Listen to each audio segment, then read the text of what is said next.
So this is part one of a series called Better Relationships, and the whole point of this series is to explore and develop greater levels of health and of flourishing in our relationship with God, with other people, and with ourselves. And right out of the gate today, we are starting with the topic of self-care,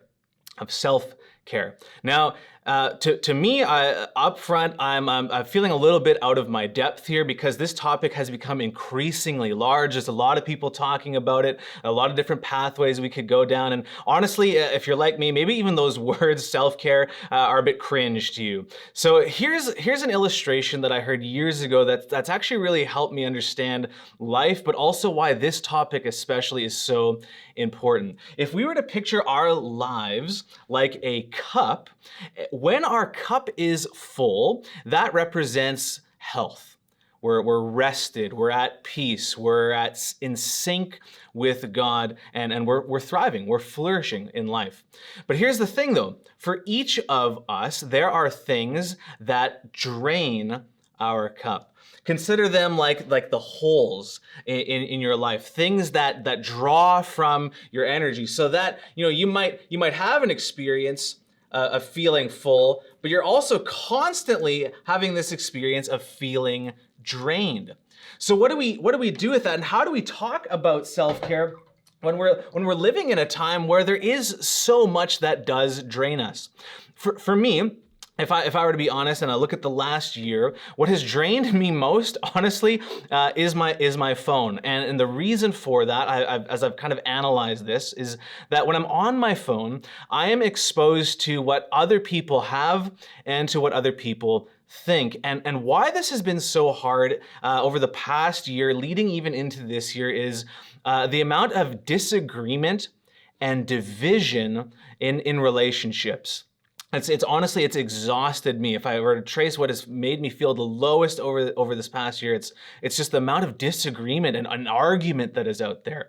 And none of us were unfamiliar with it. Like it wasn't like all of a sudden this started when we entered a pandemic. But I think what was surprising wasn't that, the people out there that are doing things that we believe are wrong or stupid are happening. No, it was the people, and maybe you found this to be surprising as well. It was the people that were our friends or are our friends, people that we like, that started to hold different perspectives than we ourselves would hold. Have you realized that the spectrum of opinion and what people value really started to be shown for what it was? And for me, I'm like, wow, there are a lot of people that I love that now I'm at odds with because we're seeing the amount of disagreement that's out there. And really, this is just one aspect of how my phone has drained me. Like there's things I see that I don't have. There's places I see that I can't go. And this is just one aspect of a hole that is in my cup. And I was talking to some people this week, three separate conversations, and all of them, they felt drained. And the reason for their sense of drain was there were things that they were looking forward to that were taken away from them, or were canceled because of maybe restrictions that we're experiencing. And it's like, wow, I had a getaway I was looking forward to. I had a visit that I was depending on. The New York Times, they made this post this past week that people were really resonating with, and it was a word that they wanted to point people to that was describing this feeling of blah. Like, what are we going through? And it was the word languishing. And they said it's this void between depression and flourishing, the absence of well-being. And they said, this can dull our motivation, it can dull our focus. And their claim was, this might be the dominant emotion of 2021. So for reasons that are maybe obvious or maybe reasons we're unaware of, our cup gets drained. And it's why we want to start with this topic. Why talk about our personal health? Why talk about our well-being? Because as we enter a series on relationships, what we need to realize is that in every relationship you have and I have with God, with your boss, with your teacher, with your spouse, with your kids, with the barista at the local coffee shop you're supporting, all of them, you are bringing yourself to those places. And so it's very important that we understand what we are bringing to the relationships we have. One of the simple truths that I see around this topic is simply this, that when I am healthy, I bring health with me. One of the most foundational passages on relationships, maybe one of the most foundational in the Bible itself, is where Jesus is having a conversation with somebody in Matthew's gospel, describing what the greatest commandment is, the greatest thing that we could be doing in our lives. And it says this in Matthew chapter 22. Jesus says that you shall love the Lord your God. This is the great commandment. You shall love the Lord your God with all your heart and with all your soul and with all your mind. This is the great and first commandment. And the second is like it. You shall love your neighbor as yourself. And all throughout the Bible, we see this reiterated. We get to 1 John 3, for example, and he hits on this again, but expanding on it to say, we know what real love is because Jesus gave up his life for us. So it wasn't just that Jesus said how to show love, it was that Jesus showed how love is, what God's love is towards us. And then get this, we also ought to give up our lives for our brothers and sisters. So if love is going to be a central reality, if it's going to be a key ingredient in this series and in our relationships, we need to consider what is it then that we are giving up? If we're going to lay down our lives for others, we need to be sure that we have something of value to lay down. We cannot give what we do not have. So how can we offer health in our relationships if we're not healthy to begin with? And this is why we want to talk about self-care, about taking care of ourselves today. Now, if you're like me, as soon as you heard the word self-care, you had a lot of ideas and expectations that entered your mind. There are a lot of different pathways we could go down, things that we probably should go down. And so look, I'm under no illusion that a single talk on self-care is going to be the thing that solves everything for you. Because look, we could talk about the value of mentoring, the value of coaching, the value of counseling, the value of therapy. We could talk about medication and budgeting and diet and exercise and sleep and all of these things, they need to be in the conversation at some point. And maybe you need to get in conversation with other people and try to figure out what are other pathways we should go down. But the lane that I want to run in today is by practicing self-care, by putting ourselves in a position to be strengthened by God. Let's zoom out here for a second and get the big picture perspective from the Bible on this topic. Basically, a second simple truth we hit is this, that ultimate health is experienced in the presence of God.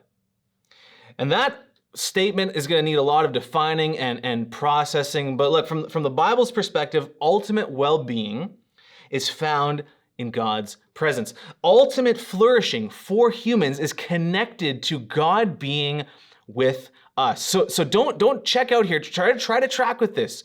The Bible is showing us one big story of what is true. It's the story of God. It's not a bunch of scattered principles. It's here's what life is about. Here's how the universe and what it's heading towards. And in the beginning, in the first book of the Bible, in Genesis, we see this experience where the Creator God creates everything we see, creates the universe, and there's humans, and they're in a place where they're experiencing maximum pleasure and thriving.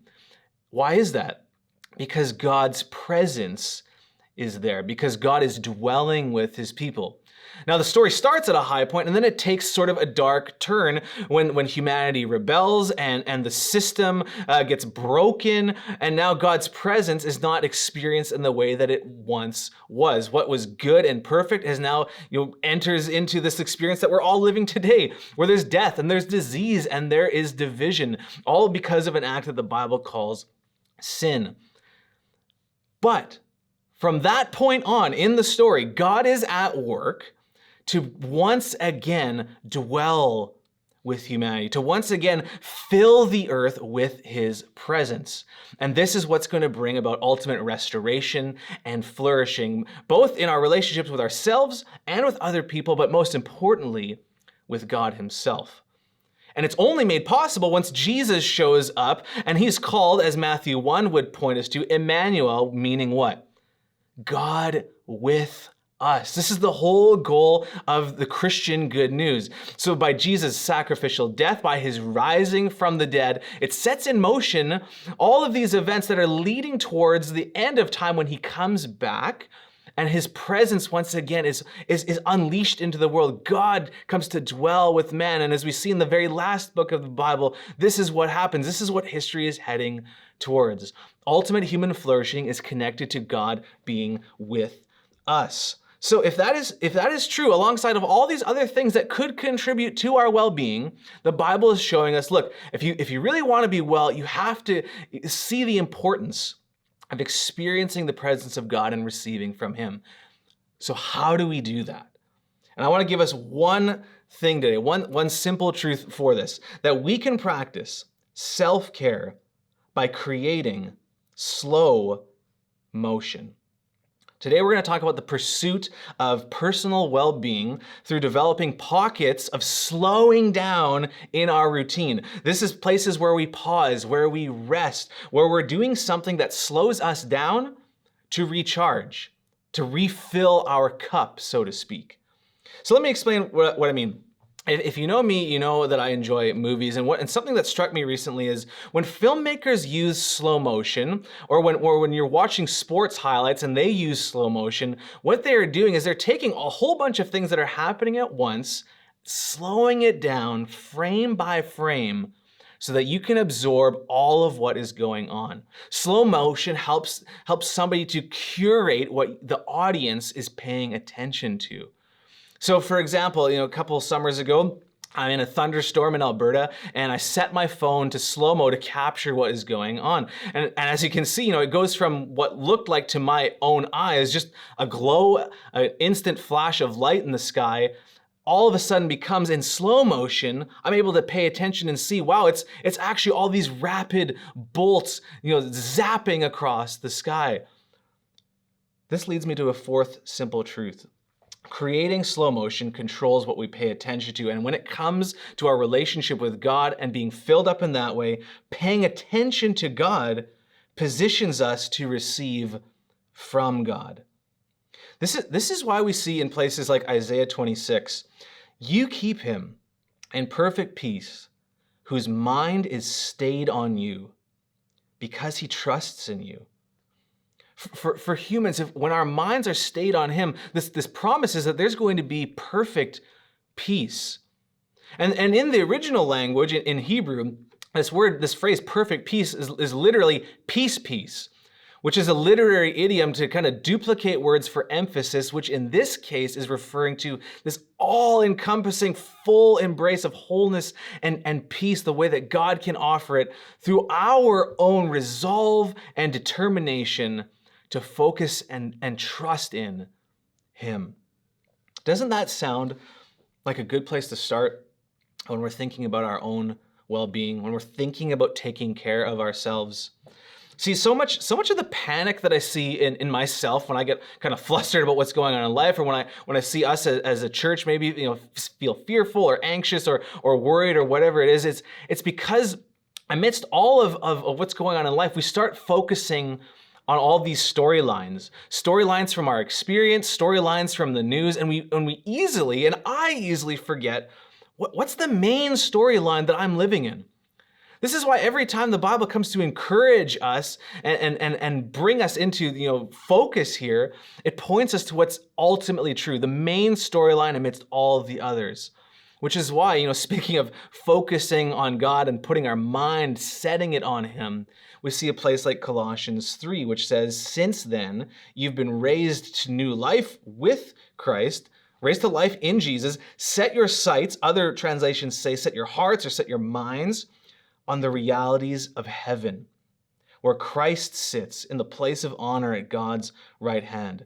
Think about the things of heaven, not the things of earth. For you died to this life, and your real life is hidden with Christ in God.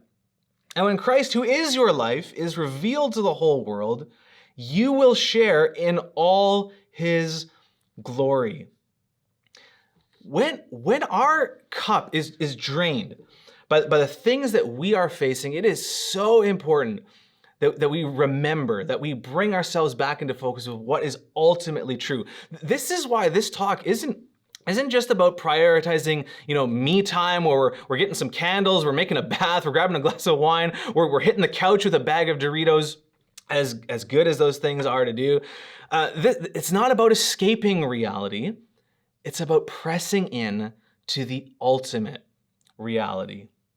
But here's the problem that I find, though. Yeah, it sounds great. Okay, set your mind on God, focus on God, do all of that. I think that's really hard right now. I think that is hard because, and it's getting harder because of the average pace of our lifestyle that we're living. Paying attention, it's hard to do when our attention is so divided. We're overloaded by anxiety, by change, by choice, by commitments, by debt, by disappointment, by our health, by information, by uncertainty. Life is noisy.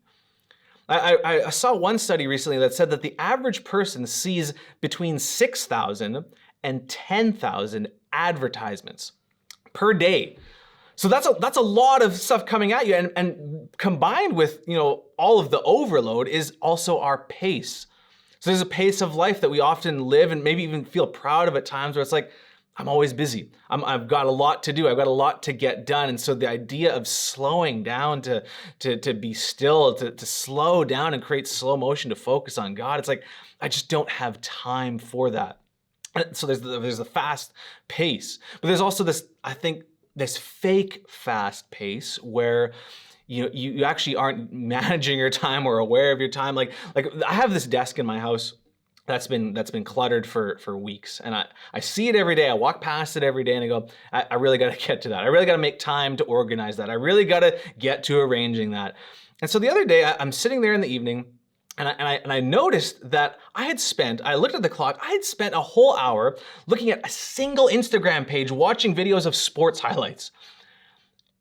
And what that reminded me in that moment was, man, it's not that I don't have time for the desk. It's that I've fooled myself into thinking I'm busier than I actually am. So yes, we have a fast pace. We also have this fake fast pace amidst a culture of just overload with all of these things. Peter Scazzaro, in his book, Emotionally Healthy Spirituality, points us to the necessity for slowing down, saying this, and he says it really well. We are too active for the kind of reflection needed to sustain a life of love with God and others. That sounds like the Great Commandment. He's saying we're too busy for this. The reason we need to stop and be with God is so that we might create a continual and easy familiarity with God's presence at all times, while working, playing, cooking, taking out the garbage, driving, visiting friends, as well as during worship, prayer, and Bible study. This requires that we slow down to pay attention. Slowing down not just on the weekend when your church is built into your routine. No, when you're doing everything in your week. And this is the kind of pace that people who follow Jesus should live. This is actually how life was designed. There is a rhythm of stop and go, of work and rest, fuel and burn, race and pit stop, sleep and awake. And it's what we see in Jesus himself. If he's running our lives, look at how he lives. You read places like Luke chapter 5 or Mark chapter 1, there's a lot to be done. There's people to heal. There's teaching to give. There's places to travel. There's crowds pressing in around him. But what does he do? He does that. He has high output, but then he also slows down and creates space for input. We're told he often withdrew to pray. He often slowed down. And it's like he's always praying. He's always getting away, so that more than just always running with a cup that is empty, there's a constant state of coming back and recharging in the presence of a good Father who wants to fill us up. I'm reminded that for us, if Jesus is running our life, we're not thinking about a pace of life that's about busyness or laziness, but it's the pace of the Holy Spirit that Jesus has sent to be our guide, to be our power, to lead us now. I'm reminded of Galatians 5. If we live by the Spirit, let us also keep in step with the Spirit. And I'm increasingly convinced that for this point in history, that synchronization with the Spirit requires slow motion. It requires slowing down. And this is one of the ways we can take care of ourselves, to access the presence of God, to receive from God. And this really is actually the good news, because we have a God who sees what we're living in, who sees the things that are draining our life, both good and bad. And the thing is we're not trying to avoid drain.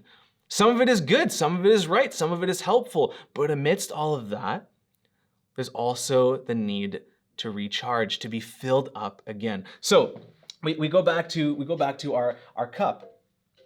And if God, as the source of life, as the ultimate agent of health, wants us to flourish, wants us to thrive, not just for our own sake, but for the sake of our relationships, there is something we can do to position ourselves to be poured into, to receive. And I was reminded by this the other day, because I tried to fill my 3-year-old's bowl full of cereal, and it was a mess, because he's moving all over the place, and it's just getting everywhere. And I think that's for us too. It is really hard for God to fill us up when we're just all over the place. We're not slowing down. We've got a pace of life that's just unsustainable. We're too busy. We're on our phone too much. We're scrolling, and it's just like, how can we be filled up in that state?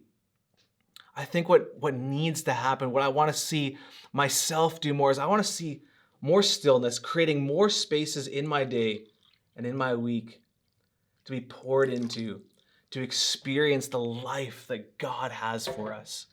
And when we do this, we're actually accepting an invitation that Jesus has for each one of us. Look at how it's put in John chapter 7, where Jesus comes and he says, "If anyone thirsts, let him come to me and drink. Whoever believes in me, as the scripture has said, out of his heart will flow rivers of living water." Jesus here is talking about the Holy Spirit, who he's going to send. And for those who put themselves before Jesus, who come as they are and give their lives to him again and again, it's like, look, you're thirsty. I've got something for you. And out of that space of being filled up, now you've actually got something to offer. Now you're actually going to be able to overflow and pour into others, to pour into your relationships, because you actually are healthy. And when we are healthy, we bring health with us. So how can we do this? How can we actually create this slow motion and this pace of life where we could put ourselves in the best possible position to receive from God and to experience God with us? So here's what I'm gonna do. I'm gonna give us a bit of a slow motion menu. It's stuff that I've been mentored and discipled into, stuff I see in the Bible, stuff that I've found personally helpful. What you might need to do is talk with your family, talk with your community group, and discuss, like, are there other things that are working for you? You might come up with more things. You might even come up with better things. But here's just some things to get us started. Let's break it down daily, weekly, and maybe we'll even get to yearly. In terms of daily, let's think about creating slow motion by going to places where it's easy to pay attention, by going to places where maybe we're unhurried, we're uninterrupted, and it's easy to put our minds on the one who's going to give us perfect peace, where it's easy to set our sights on the realities of heaven, where Jesus is, to be reminded of what is ultimately true. Do you know where those places are in your day? Do you know where those places are even geographically? Like, you might need to get outside. You might need to go for a walk. You might need to get on your motorbike. You might need to just go somewhere where it is easy for you to pay attention. Leave your house. Leave your house without your phone, where you don't have the impulse to take photos of what you see, to catch up on what you're missing, to connect with other people. Just go and just be alone with God. Let me share with you what I've been experimenting with on a daily basis, not perfectly, but some things that I've found, and as I broke up my day between morning, noon, and night. So in the morning, I start with 15 minutes, and it's just praying through how Jesus teaches us to pray in Matthew chapter 6. It's called the Lord's Prayer, and I've been learning about what the Lord's Prayer means, about how God uses it, and in that space where I'm not rushing through it, just taking my time, praying it out, and starting my day from that place has really shifted my perspective on what's ahead. And then I usually spend some time in the Bible, maybe going through a reading plan. I've shifted into using an actual hard copy Bible, because when it's a hard copy, it's a bit different from every other place I go to, where every other place I'm reading, it's on a screen. So it's not just me scrolling and avoiding notifications. It's like slowing down to be with like the hard copy physical Bible again. And so that's how I start my day, morning. And then noon, creating 15 minutes, maybe part of a lunch break, to just go get away from the routine and the responsibility, and just to be honest and tell God, hey, here's what I'm feeling, here's what I'm thinking, here's what I'm stressed about, here's what I'm heading into. And then just to give yourself space to ask God, what are you saying to me? What would you say to me? What have you said in your word that could inform my perspective right now? To set your mind on the one you're trusting, and to set your mind on what is ultimately true. And then to carry on with the second half of your day from that position. Morning, noon, and then at night, when I finally, maybe it's at the end of your day where you're finished school or you're finished work, something that I've been trying when I get free time, and this has maybe been the most helpful thing in the last few months, is to rest before I relax. And I think there's a difference. Rest is Jesus-centered. It's about slowing down to pay attention to him before I go and crack open that book I want to read, or hop onto YouTube, or pop onto Netflix. It's slowing down and going to rest before going to relax. Morning, noon, and night. And at night, that's often the time where if it's that 15 minutes, I'm going to take that. And if I've got a list of things that I'm praying for, a list of people that I'm praying for, that's when I'll do it. So it's just this daily rhythm of wow, like I'm going and creating some slower motion amidst the pace of the life system of this society that allows me to pay attention to God and be poured into as I'm being drained out. So daily, but then also weekly. And this has been such a revolutionary thing for the last 3 years of my life. And we see this principle in the Bible of creating a 24-hour space where we stop. A 24-hour space of rest, a whole day of our week that's devoted and feels different than all the others. The Bible calls this Sabbath, and as we kind of get into that space, it's like we're stopping work, we're not doing what we normally do, and we're doing things that bring us life, that fill us up, and hopefully primarily fill us up in the presence of God. So for me, I do activities that are life-giving. I put away my phone for that 24 hours. So there's no email, there's no text message, there's no social media.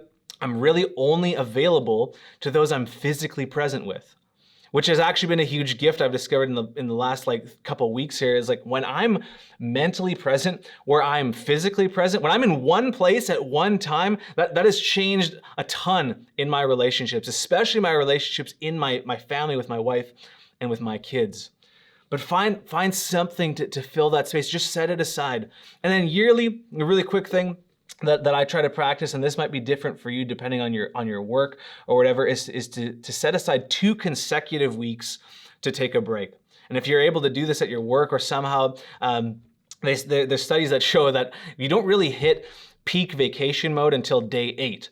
So if your whole practice of life is to just stack up a bunch of long weekends, that might be good and awesome, as I've found that as well. But it also might limit you from something you might be missing out on. But whatever it is, daily, weekly, yearly, prayerfully consider, talk with others. What are the things we can do to create slow motion and synchronize with God, who can pour into us? And look, don't expect that there's going to be massive explosions of health every single time you do this. Like, it's not like every Sabbath or every 15-minute chunk in my day just infuses me and I feel like, man, my cup is full. It's not always about that. It's not about intensity, but it is about consistency. And as we consistently do this, as we create a lifestyle of slowing down to pursue God, to have him pour into us, imagine the impact that would have. Not just on your own personal health, but on the relationships around you, whereby we start to carry a peaceful, a rested presence with us into an anxious and fearful life system in our culture. Imagine the impact that could have. This is the invitation that's on the table for us today. Give yourself the gift of slowing down.